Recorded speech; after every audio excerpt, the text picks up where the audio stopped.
मुल्तान का सफ़र जारी है। बहुत सारे दोस्त बन गए डब्बे के अंदर। शहजाद भाई है, अंकल जी बैठे हुए हैं, बहुत सारी गपशप कर रहे हैं, बातें कर रहे हैं, बहुत मज़ा आ रहा है।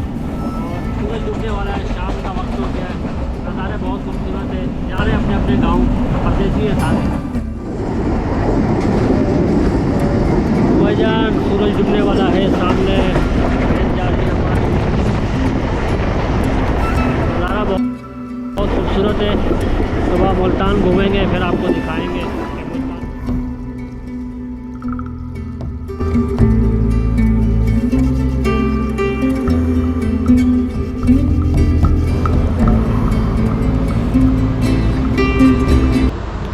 तो जनाब सुबह के 4 बजे हमारे को ट्रेन ने उतार दिया है मुल्तान के रेलवे स्टेशन पर। अब हम यहाँ बैठे हैं, सुबह होने का इंतज़ार कर रहे हैं।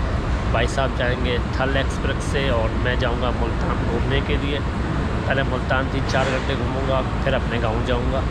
और रेलवे स्टेशन पर बैठे हैं, हल्की फुल्की ठंडे, अच्छा लग रहा है बहुत। मज़ा आ रहा है, ज़बरदस्त ज़बरदस्त ज़बरदस्त। इनके साथ और आगे हमारे 2 भाई और थे 3, हमने उनके साथ ट्रेन में बहुत सारी गपशप की, बहुत मज़ा आया। सफ़र कट जाता है जब इस तरह के साथी मिल जाते हैं, गपशप हो रही है, एक बात से दूसरी बात निकल रही है, बहुत मज़ा आता है। सफ़र सारा हमारा कट गया और थकावट बिल्कुल नहीं हुई है, फ्रेश बैठे हुए। बस अब जैसे सुबह होती है फिर निकलते हैं मुल्तान की सैर और आपको भी दिखाएंगे इंशाल्लाह। शौकत भाई का हमारा बड़ा यादगार सफ़र होगा इंशाल्लाह। बहुत अच्छा, बहुत यादगार रहा, बहुत अच्छा रहा। तो भाईजान ये है मुल्तान का रेलवे स्टेशन। सुबह हो गई है, 4 बजे मेरी ट्रेन लगी थी, जैसे रोशनी हुई है तो अब मैं बाहर आ गया हूँ। यहाँ चलते हैं, पहले किसी होटल पर अच्छा सा नाश्ता करते हैं, फिर चलते हैं मुल्तान की सैर के लिए। पीछे ये सारा मुल्तान का रेलवे स्टेशन है, फैसिलिटीज़ काफ़ी सारी हैं, कराची वालों से तो थोड़ी अच्छी लगी मुझे। तो भाई नाश्ता करने के बाद हम आ गए मेन रोड पर और यहाँ से अभी हम जा रहे हैं शाहरुख आलम के मज़ार पर। मुझे एक भाई साहब ने बताया कि वहाँ आगे चौक से चिंची रक्षा मिलेगा और वो जाता है सीधा मज़ार पे, तो देख लेते हैं। बाकी मुल्तान में घूम रहे।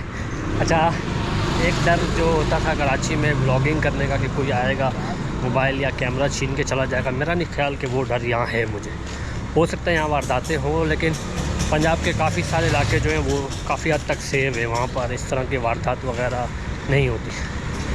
बहरहाल दुआ है कि हमारा अच्छा एक्सपीरियंस ही हो मुल्तान को लेकर।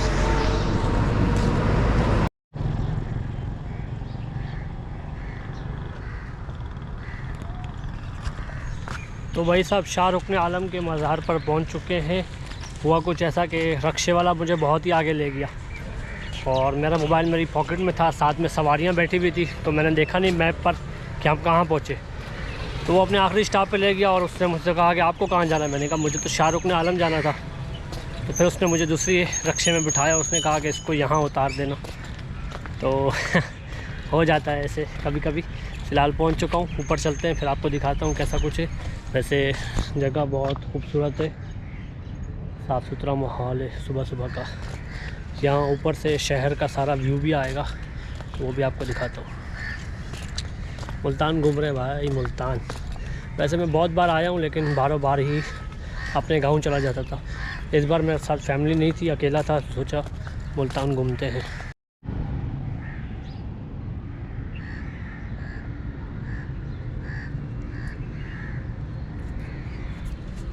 तो भाई साहब ये है शाहरुख आलम का मज़ार। मुल्तान की पहचान इन्हीं से होती है। बहुत सालों से ये मज़ार बना हुआ। मुझे इसकी हिस्ट्री वगैरह के बारे में मालूम नहीं है, क्योंकि मेरा अचानक प्लान बना और मैं मुल्तान आ गया। तो मैं अभी आया हूँ शाहरुख आलम के मज़ार पर। कुछ थोड़ा बहुत मैं आपको वॉइस ओवर करके इस मज़ार के बारे में बता दूँगा। लेकिन कहते हैं कि मुल्तान को औलिया की सरज़मीन कहा जाता है, शायद इसीलिए कि यहाँ पर बहुत सारे मज़ार हैं। और इसी तरह ये है शाहरुख आलम। फिर बहाउद्दीन ज़िक्रिया का भी मज़ार है, शायद, पक्का मुझे पता नहीं है। वो ये उनके पोते थे, ये उनके पोते थे। तो मज़ार का अहाता कुछ इस तरह से बना हुआ। मज़ार पर ये किले के ऊपर शायद मज़ार बनाया गया है, और जो इसकी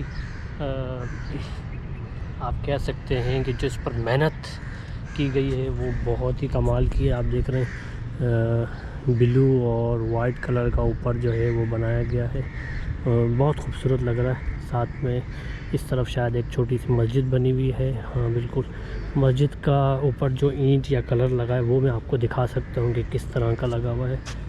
तो उस तरफ लोग कबूतरों को बाजरा वगैरह डाल रहे हैं और यहाँ पर मस्जिद है। ये मैं आपको नज़दीक से दिखा देता हूँ कि इस पर किस तरह की वो क्या कहते हैं कि कारीगरी की गई है। तो आप ये देख सकते हैं, ये कारीगरी की गई है। अंदर ब्लू कलर की ईंट या कलर किया गया है, कुछ और लग रहा है, टाइल जैसा लग रहा है।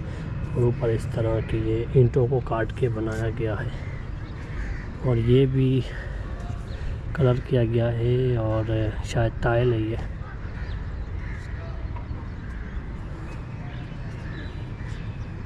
जो मस्जिद का दरवाज़ा है वो शायद बहुत पुराना है, ये लकड़ी से बना हुआ दरवाज़ा है और इस पर इस तरह से काम किया गया है।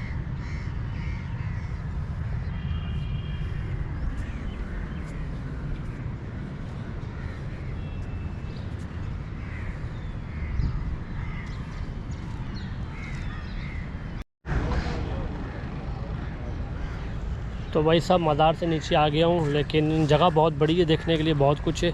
मैंने जो चप्पल पहनी है वो मेरे पाँव को काट रही है, तो मैं नीचे जाता हूँ, कहीं सॉक्स वगैरह लेता हूँ, फिर आगे कहीं चलते हैं। जगह बहुत बड़ी है, बहुत कुछ है देखने के लिए, लेकिन चप्पल जो है वो पाँव को काट रही है, जलन कर रहा है पाँव।